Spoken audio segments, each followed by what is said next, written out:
Hello students, welcome to our channel law criteria.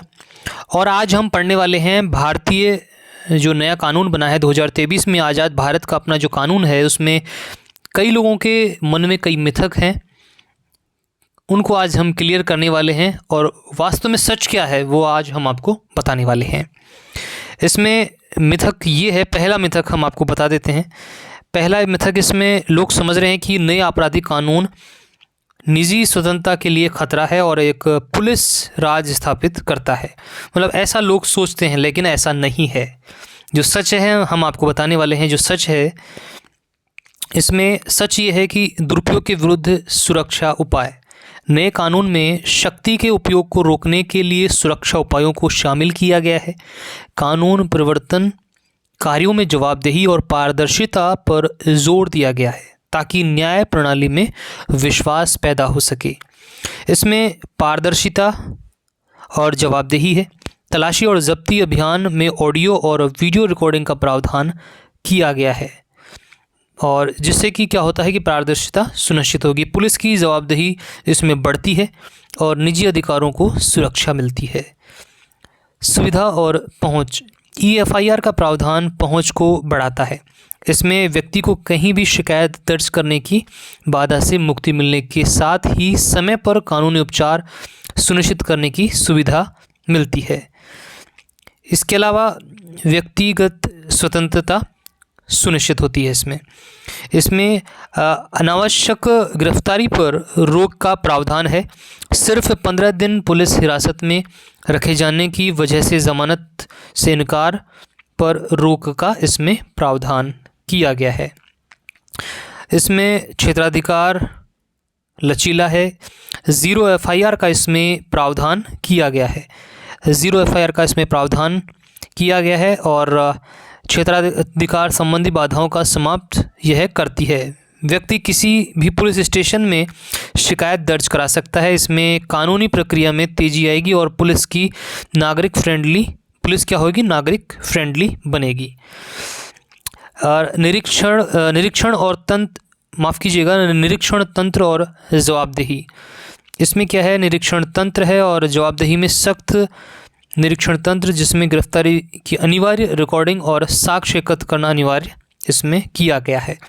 यह police जातियों के खिलाफ उपाय है, जिसमें कानूनी प्रक्रिया का पालन और नागरिक सुरक्षा इसमें सुनिश्चित होती है।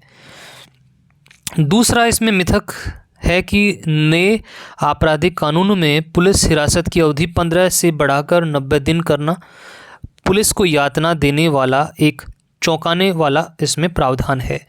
ये केवल और केवल एक मिथक है। इसका जो सच है वो आज आपको बताते हैं।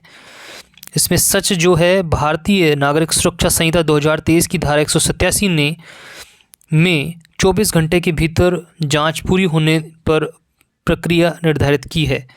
इसमें भारतीय नागरिक सुरक्षा संहिता 2023 की धारा 187 ने 24 घंटे के भीतर जांच पूरी नहीं होने पर प्रक्रिया निर्धारित की है।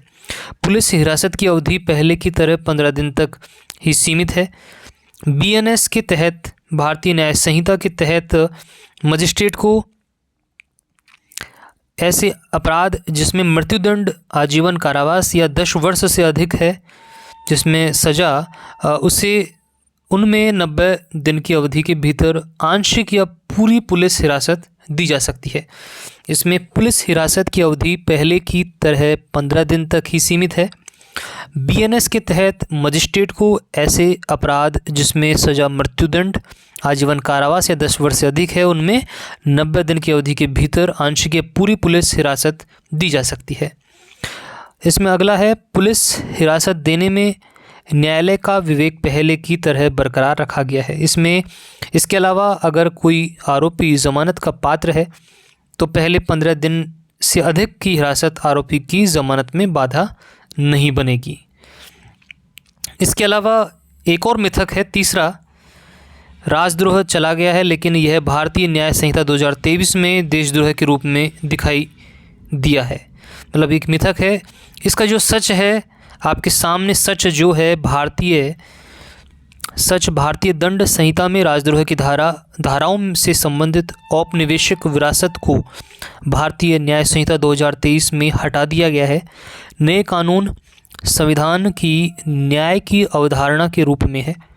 पुराने कानून ब्रिटिश विरासत के थे। परिभाषाओं में स्पष्टता। भारतीय न्याय संहिता धारा 152।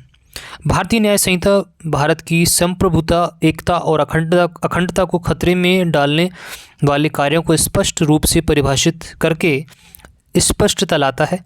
यह औपनिवेशिक युग की भाषा को स्वतंत्र भारत के लोकतांत्रिक हितों से जुड़े शब्दों में से बदला गया है। व्यापक सुरक्षा के दायरे का विस्तार। भारतीय संहिता धारा 152।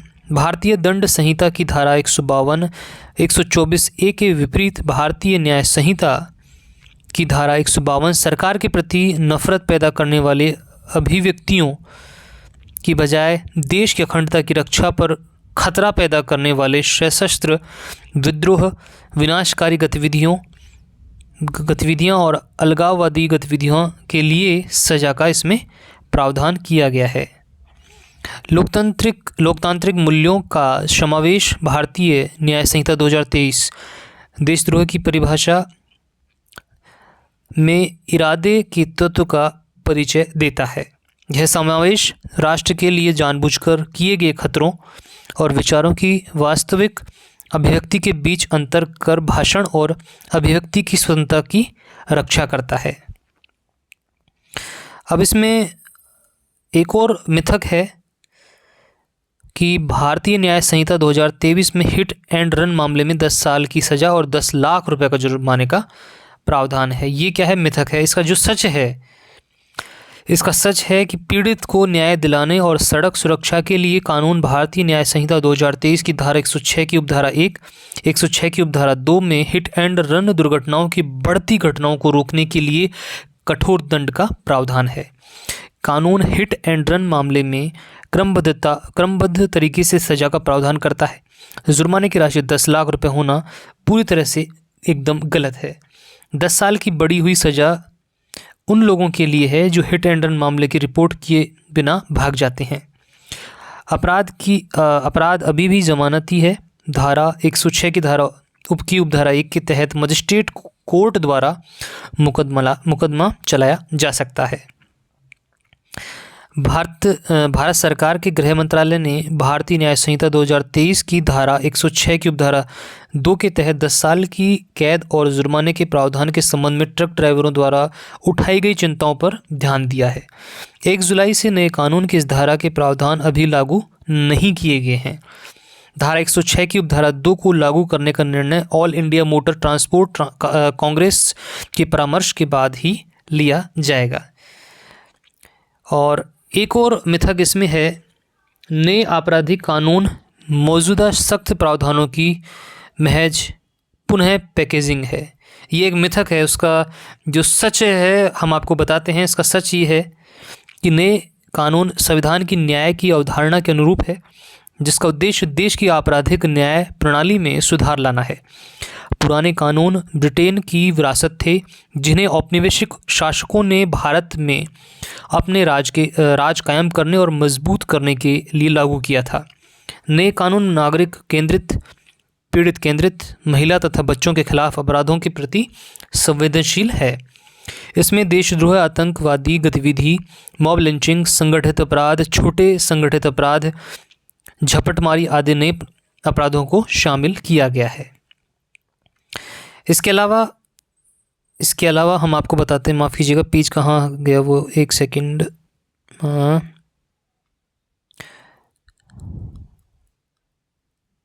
इसके अलावा हम आपको बताते हैं,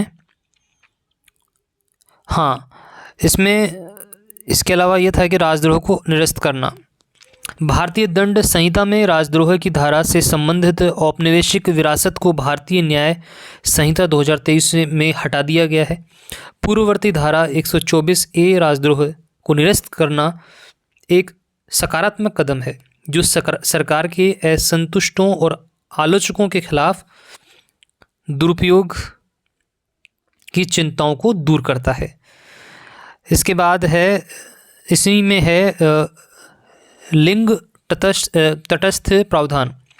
नए कानूनी ढांचे में समावेशिता और समानता को बढ़ावा देते हुए लिंग तटस्थ भाषा को शामिल किया गया है। मानसिक स्वास्थ्य संबंधी शब्दावली।